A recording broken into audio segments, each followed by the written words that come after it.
Hi, என்னுடைய தோட்டத்திலேருந்து அறுவடை பண்ண கருந்துளசிங்க.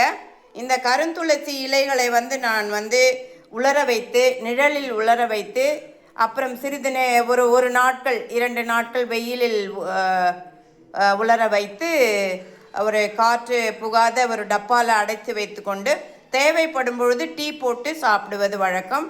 அல்லது டீ தூளில் இதை ஒரு 10 இலைகளை கொதிக்க வைத்து எலுமிச்சை, இந்த எலுமிச்சையை பிழிந்து சாப்பிடுவது வழக்கம். அதனால் இது ஒரு பெரிய வேலை இல்லைங்க. இது பெரிய வேலை. என்ன பெரிய வேலை? நம்மளுடைய ஆரோக்கியத்தை பாதுகாத்துக்கிறதுக்கும் வரும் முன்னே காத்துக்கிறதுக்கும் சில நடவடிக்கைகளை நாம் மேற்கொள்வது, சில பழக்கங்கள் ஆக்கி கொள்ள வேண்டும். அந்த பழக்கங்களே நாளடைவில் வழக்கங்களாகிவிடும். அது என்ன மேடம் பழக்கம் வழக்கம் அப்படின்னு கேட்குறீங்களா? பழக்கம் என்பது நாம் எத்தனித்து, நாம் முயற்சி செய்து அதை பழக்கமாக ஆக்கி கொள்ள வேண்டும். வழக்கம் என்பது அந்த பழக்கமே காலங்களில், பின்வரும் காலங்களில் வழக்கமாக மாறிவிடும்.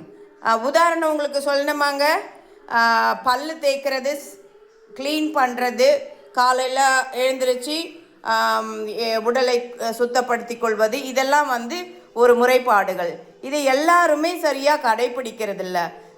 சில மக்கள் இதுக்கு கொஞ்சம் சோம்பேறிப்பட்டு எப்பயாச்சும் தான் குளிப்பாங்க, எப்பயாச்சும் தான் இது பல்லு தேய்க்கிற பழக்கமே.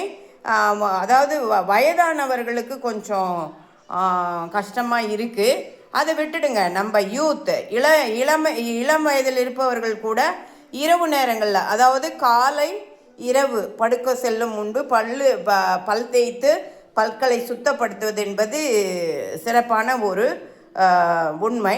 அதை காலையில் எழுந்திரிச்சு பல் தேய்ச்சிருவாங்க. ஆனால் இரவு நேரங்களில் படுக்க போகிறதுக்கு முன்னாடி பல் தேய்க்கும் வழக்கம் நம்மில் பெரும்பாலானோருக்கு கிடையாது.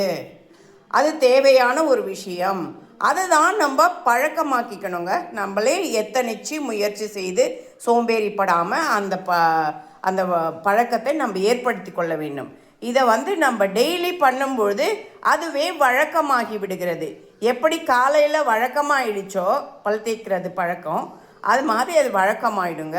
அதை தான் இந்த பழக்கங்களை நாம் கடைப்பிடிக்கும் பொழுது தொடர்ந்து வழக்கங்களாகின்றது. வாழ்க வளமுடன். இதை நீங்கள் பயன்படுத்துங்க.